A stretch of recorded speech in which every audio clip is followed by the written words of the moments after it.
First, let's open up OneNote 2016 and create a new note section.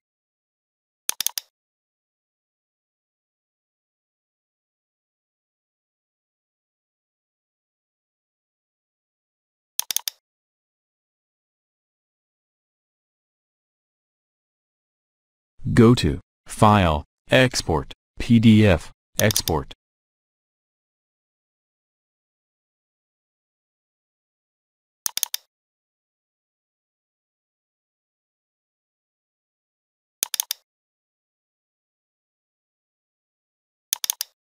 Select where to save the PDF file.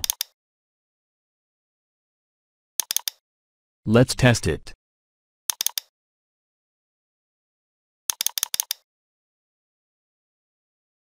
All done.